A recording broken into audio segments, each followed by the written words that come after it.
Patancheru BRS శాసనసభ్యుడు గూడెం మైపాల్ రెడ్డి కాంగ్రెస్ పార్టీలో చేరిన నేపథ్యంలో మాజీ మంత్రి హరీష్ రావు పటాన్చెరు నియోజకవర్గానికి సంబంధించిన బీఆర్ఎస్ పార్టీ కార్యకర్తలతో కొద్దిసేపు ఇంటరాక్ట్ అయ్యారు.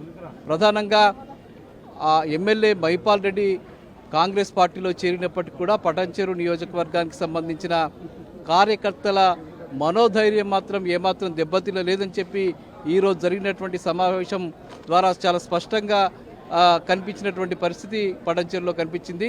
సమావేశానికి కేవలం కొద్ది మందిని మాత్రమే మాజీ మంత్రి హరీష్ రావు ఆహ్వానించినప్పటికీ కూడా పటాన్చెరు నియోజకవర్గానికి సంబంధించిన దాదాపు వందలాది మంది కార్యకర్తలు, నాయకులు, ముఖ్యులు, గతంలో తెలంగాణ ఉద్యమంలో కీలకమైనటువంటి పాత్ర నిర్వహించినటువంటి నాయకులంతా కూడా ఈరోజు ఇక్కడికి వచ్చి మేమంతా బీఆర్ఎస్ పార్టీ వెంట ఉంటామని చెప్పి సంఘీభావం ప్రకటించినటువంటి పరిస్థితి కనిపించింది. అసలు నిజానికి వాళ్ళు ఏమనుకుంటున్నారు, ఎమ్మెల్యే మహిపాల్ రెడ్డి వెళ్ళిపోయిన తర్వాత కార్యకర్తల్లో ఎలాంటి అభిప్రాయం వ్యక్తం అవుతుందో ఒక్కసారి వాళ్ళనే అడిగి తెలుసుకుందాం.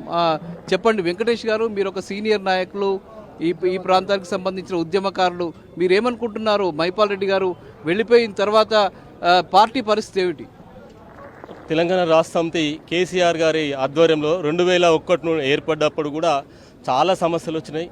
ఒక 10 మంది ఎమ్మెల్యేలను వైఎస్ రాజశేఖర రెడ్డి గారు తీసుకోవడం జరిగింది. ఇంకా ఎన్నో ఒడిదొడుగులు వచ్చినాయి, ఎంతో మంది ఎన్నో చేసిండ్రు. 1000 మంది ఇక్కడికి రావడము మాకు చాలా సంతోషంగా ఉంది. తెలంగాణ ఉద్యమం చేసిన నాయకులు ఎవరు కూడా పోలేరు. తెలంగాణ ఉద్యమంలో పాల్గొన్న నాయకులు ఇప్పటికి కూడా కేసీఆర్ గారు వెంబడే ఉన్నారు. ఈసారి ఎట్టి పరిస్థితుల్లో మేము తెలంగాణలో మొత్తం అన్ని సీట్లు గెలుస్తాం. మీరు చెప్పండి, ఒక కార్పొరేటర్గా మీరున్నారు, ఈ ప్రాంతానికి సంబంధించిన వాళ్ళు. మహిపాల్ రెడ్డి వెళ్ళిపోయిన తర్వాత పార్టీ బలహీనపడుతుందని మీరు అనుకుంటున్నారు? పార్టీ ఎప్పుడు బలహీనపడదు. ఎందుకంటే రాత్రి మైపాల్ రెడ్డి గారు పార్టీ మారలేరు. గత 3 నెలల నుంచి వినబడుతున్నాయి ఇవి, ఏంది పార్టీ మారుతాడు. అప్పటి నుంచే మా నాయకుల లోపల కానీ మా కార్యకర్తల లోపల కానీ ఇట్లా పార్టీ మారుతారంట. 3 సార్లు తెలంగాణ వాదం మీద, తెలంగాణ జెండా మీద గెలిచిన మైపాల్ రెడ్డి గారు పార్టీ మారుతారంట అని చెప్పేసి రోజు ఒక 100 ఫోన్లు రావడం. నాకే కాదు, మా ఆదర్శ్ రెడ్డి గారికి కానీ, బాలరెడ్డి గారికి కానీ, వెంకటేశం గారికి కానీ, సోమిరెడ్డి అన్న గారికి కానీ, ఇట్లా చాలామందికి కూడా మేము మా కార్యకర్తలకు మనోధైర్యం మేము చెప్తూనే ఉన్నాం. అప్పటి నుంచి కూడా చూద్దాం, లాస్ట్ వరకు చూద్దాం, పోతాడా ఉంటాడా, ముందే మనం తొందరపడకండి అని చెప్పేసి ఆపినాం. అదేవిధంగా మేము ఏదైతే అనుకున్నామో ఆ విధంగా కాంగ్రెస్ పార్టీలోకి మైపాల్ రెడ్డి గారు పోవడం జరిగింది. మరుక్షణం మా కాన్స్టిట్యున్సీ లెవెల్లో ఉన్నటువంటి మండల నాయకులు కావచ్చు, 3 వార్డులకు సంబంధించిన కార్పొరేటర్లు కావచ్చు, వీళ్ళందరూ కూడా ఏకమై అరే ఖచ్చితంగా మనం అనేది ఏందన్నా చూపించాలి. ఎందుకంటే మైపాల్ రెడ్డి గారు ఎంబటి చాలామంది పోలేరు, కొద్ది మంది మాత్రమే పోయారు, వాళ్ళు ఎక్కువ మంది ఏం పోలేరు. ఉన్న శాతం ఎక్కువ శాతం ఉంది, 60% కార్యకర్తలు అట్లనే ఉన్నారు, నాయకులు కూడా అట్లనే ఉన్నారు. ఇంకా ఇంకా ఇంకా ఇంకా కష్టపడే గుణం ఉంది. ఎందుకంటే ఉద్యమకారులు, మా వెంకటేశ్వర అన్న లాంటి వాళ్ళు ఉద్యమకారులు, మా శ్రీధర్ లాంటి ఉద్యమకారులు, మా రాజేష్ లాంటి ఉద్యమకారులు, మా సోమన్న లాంటి ఉద్యమకారులు చాలామంది ఉన్నారు. వాళ్ళెంట మేము కూడా నడుస్తాం, మా ఇంట వాళ్ళు నడుస్తారు. ఖచ్చితంగా మా కార్యకర్తలు కూడా ఎక్కడ కూడా భయపడేది లేదు. ఎంత బలవంతులైనా, ఎదుటి పార్టీకి సంబంధించిన నాయకులు ఎంత బలవంతులైనా మేము ధైర్యంగా నిలబడి తెలంగాణ జెండాను ఖచ్చితంగా పటాన్చెరు నియోజకవర్గం మీద ఎగరేస్తామని సభాముఖంగా తెలియజేస్తున్నాం. మీరు చెప్పండి అమ్మా, మీరేమనుకుంటున్నారు?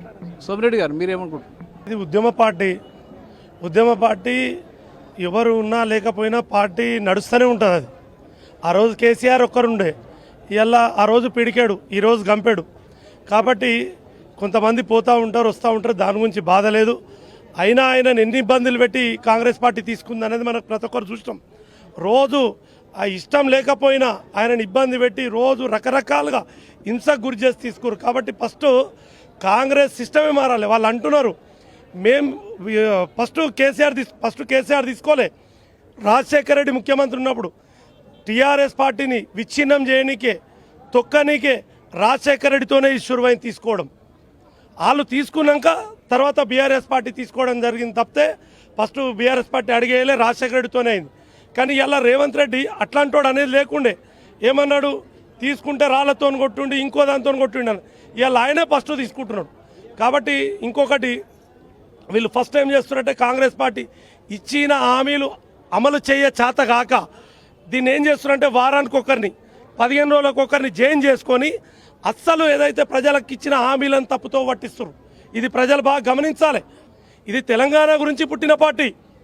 తెలంగాణ ప్రజలు కాపాడుకుంటారు. ఒక ఆయన నేను ఓరువైనంత మాత్రాన పార్టీ ఆగదు. ఎవరి మీద వ్యతిరేకత లేదు. ఖచ్చితంగా ఇక్కడ 29లో బీఆర్ఎస్ జెండా ఎగరేస్తాం. అందరం కలిసికట్టుగా పనిచేస్తాం. మీరు చెప్పండి, మీరు ఏమనుకుంటున్నారు?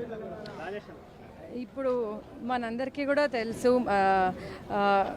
కాంగ్రెస్ పార్టీ వచ్చినప్పటి నుండి కూడా ఎమ్మెల్యేలను తీసుకోవడమే జరుగుతుంది. కానీ మనం అందరం కూడా గమనించాల్సిన విషయం ఏంటంటే కాంగ్రెస్ విన్ అయిన స్టార్టింగ్ 100 ముందు ఫస్ట్ 100 డేస్లోనే హామీలన్నీ కూడా నెరవేరుస్తామని చెప్పడం జరిగింది.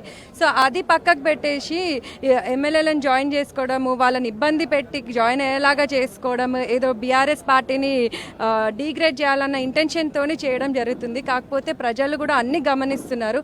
ఎవరైనా కూడా ప్రజలు ఎన్నుకుంటేనే నాయకుడు అవుతారు, అది గుర్తుపెట్టుకోవాలి. అందరూ కూడా బీఆర్ఎస్ కార్యకర్తలు ఎంత స్వచ్ఛందంగా వాళ్ళంతా వాళ్ళే వచ్చి మేమున్నాము. హరీష్ అన్న కూడా అదే చెప్పిండ్రు, నేను మీకు ధైర్యం చెప్పనీకి వస్తే మీరందరు నాకు ధైర్యం చెప్పిండ్రు ఇక్కడ వేలాది మంది బీఆర్ఎస్ కార్యకర్తలను చూసి. సో హరీష్ అన్న కూడా అదే చెప్పడం జరిగింది, ఒక్క ఎమ్మెల్యే పోయినంత మాత్రాన ఏమీ కాదు, పోరాటం అనేది బీఆర్ఎస్ పార్టీకి కొత్త కాదు కాబట్టి మళ్ళీ పోరాడదాం, మళ్ళీ మన పటాన్ చెరువు మీద గులాబీ జెండా ఎగిరేలాగా చూసుకుందామని చెప్పడం జరిగింది. మీరేమనుకుంటున్నారు? ఈరోజు మనం అందరం చూస్తూనే ఉన్నాము, వెళ్ళే వాళ్ళు వెళ్తూనే ఉన్నారు కానీ కుటుంబ సభ్యులు, బీఆర్ఎస్ కుటుంబ సభ్యులు ఎక్కడికి వెళ్ళలేరు. మరి ఈరోజు ఇంతమంది వచ్చినారంటే మీరు అందరు గమనిస్తూనే ఉన్నారు, ఈ కుటుంబ సభ్యులు ఎక్కడ పోలేరని చెప్పేసి ఇక్కడికి రావడం జరిగింది. మన బీఆర్ఎస్ పార్టీ మీద ఉన్న అభిమానము ఎక్కడ తగ్గలేదు. బీఆర్ఎస్ ప్రభుత్వం తెచ్చుకునేటట్టు మళ్ళీ ఈ పార్టీని మేము బలపడేలా చేసుకుంటాము, అందరం కలిసికట్టుగా ఉండి ముందుకు వెళ్తామని మేము కోరుకుంటాం. మీరు చెప్పండి. ఇవాళ ఈ ప్రజా వ్యతిరేక పాలన కాంగ్రెస్ ప్రభుత్వం మీ అందరూ చూస్తున్నారు. గత 6 నెలల నుంచి చేసింది 6 గ్యారంటీల్లో ఒక్క గ్యారంటీ కానీ అది కూడా తూతూ మంత్రం కింద చేసుకుంటూ ఇవాళ ఇప్పటికే మా 10 మంది ఎమ్మెల్యేలను తీసుకొని ఇప్పటిదాకా పెద్దలు చెప్పినట్టు ప్రతి 15 రోజులకు ఒకసారి ఒక ఎమ్మెల్యేని తీసుకొని గ్యారంటీలందరినీ కూడా ఒక తప్పుదోరి ప్రజలను తప్పుదో పోయే విధంగా చేస్తూ గ్యారంటీలు అమలుపరచకుండా, రుణమాఫీ అమలుపరచకుండా, ఒక కాలం ఏ రకంగా మనం టైంపాస్ ఎట్లా చేయాలి, ఏదో రకంగా మనము ఈ 5 ఏళ్ళు గడిస్తే చాలనే విధంగా కాంగ్రెస్ ప్రభుత్వం పోతుంది. దాంట్లో భాగంగా మరి మా ఎమ్మెల్యే గారు మహిపాల్ రెడ్డి గారు పోవడం జరిగింది. ఏం లేవు, రేపు పొద్దున 4 కష్టాలు ఉంటుండొచ్చు, అందరం కష్టపడతాం. 4 సంవత్సరాల తర్వాత తప్పకుండా పటాన్ చెరువు మీద టీఆర్ఎస్ జెండా ఎగరేస్తామని చెప్పి తెలియజేసుకుంటూ సెలవు. మీరేమంటున్నారు సీనియర్ కార్యకర్తగా? ఈరోజు ఇక్కడ ముఖ్య కార్యకర్తల సమావేశం అని చెప్పి చేయడం జరిగింది. ఈరోజు మేము ఏమనుకున్నామంటే నిన్న హరీష్ అన్న గారి దగ్గర పోయి, అన్న కార్యకర్తలు అందరూ ఉన్నారు, కార్యకర్తలు అందరినీ ఒక్కసారి మీరు వచ్చి పలకరించిపోవాలని చెప్పడం జరిగింది. అందరూ కూడా ఒక్క మెసేజ్ మీద ఇక్కడ రావడం జరిగింది. ఒక్కటే ఆలోచించాలని, ఉద్యమం టైంలో 10 మంది ఉన్నా భయపడలేము. ఈరోజు ఇంతమంది సైన్యం ఉన్నది, టీఆర్ఎస్ సైన్యం ఉన్నది, కేసీఆర్ గారు మన ఏమంటున్నారు, హరీష్ రావు గారు ఉన్నారు, ఇక్కడ ఉన్న ముఖ్య నాయకులు, కార్పొరేటర్లు ఉన్నారు, అందరు పెద్దలు ఉన్నారు. కాబట్టి మనందరం కూడా ధైర్యంగా ఉండి పార్టీని ముందు తీసుకుపోయి పార్టీని నిలబెట్టాలని కోరుకుంటున్నాను. మీరు చెప్పండి, ఒక సీనియర్ కార్యకర్తగా మీ అభిప్రాయం? ఈ ఉమ్మడి మండలంలో మా కాన్స్టిట్యున్సీలో పటాన్ చెరువు కాన్స్టిట్యున్సీలో ఎమ్మెల్యే గారు మహిపాల్ రెడ్డి పోవడం చాలా బాధాకరమే. కానీ కాంగ్రెస్ చేస్తున్నటువంటి ప్రజాపాలన అని చెప్పి ఎన్నో విధాలుగా ఆయన ఇబ్బంది పెట్టి తీసుకోవడం జరిగింది. కానీ ప్రభుత్వం ఇచ్చినటువంటి మాటలు కానీ గ్రామాలల్లో, రైతు కుటుంబాలలో కానీ గ్రామాలలో కానీ చాలా వ్యతిరేకత స్టార్ట్ అయింది. ఏదో ఒకటి 10 రోజులకు 12 రోజులకు ఒకసారి, వారానికి ఒకసారి ఎమ్మెల్యేలను తీసుకొని ప్రజలను అవాయిడ్ చేస్తూ ఏదో ఒక విధంగా పొద్దు ఓడగొట్టుకోవాలని చూస్తూ ఉన్నారు. మీరేమనుకుంటున్నారు? ఆనాడు తెలంగాణ ఉద్యమంలో 2001లో కేసీఆర్ గారి ఆధ్వర్యంలో పనిచేసినప్పుడు 10 మంది యువకులము ఇలా జెండా బట్టి తిరగడం జరిగింది. అదే 2014లో అనేక మంది జాయిన్ అయ్యి ప్రభుత్వంలోకి వచ్చిన తర్వాత ఎమ్మెల్యేలు వచ్చారు. ఇలా ప్రభుత్వం పోయిన తర్వాత పోతున్నారు. ఒకటే మాట చెప్తారనుకున్నాం, మాజీ మంత్రివర్యులు హరీష్ రావు గారి ఆధ్వర్యంలో పటాన్ చెరువు నియోజకవర్గం గడ్డ మీద గులాబీ జెండా ఎగిరేస్తాం తప్పకుండా అని కార్యకర్తలకు అందరు తెలియజేసుకుంటూ కష్టపడదాం, పనిచేద్దాం, బీఆర్ఎస్ పార్టీని మళ్ళొకసారి అధికారంలోకి చేద్దామని బీఆర్ఎస్ పార్టీ నాయకులకు, కార్యకర్తలకు అందరికీ తెలియజేస్తున్నాను. జై తెలంగాణ. ఇది మనకి ఇక్కడ కార్యకర్తలు, నాయకులు చాలా స్పష్టంగా చెప్తున్న విషయం ఏమిటంటే మహిపాల్ రెడ్డి గారిని కాంగ్రెస్ పార్టీ అన్ని రకాలుగా వేధింపులకు గురి చేసి ఆ పార్టీలో చేర్చుకున్నదని చెప్తున్నారు. కార్యకర్తలంతా చాలా చైతన్యవంతంగా కనిపిస్తూ ఉన్నారు, చాలా ఉద్యమ స్ఫూర్తితో కనిపిస్తున్నటువంటి ఇక్కడ పరిస్థితి కనిపిస్తుంది. కెమెరామెన్ లక్ష్మణ్తో రంగాచారి, టీ న్యూస్, పటాన్చెరు.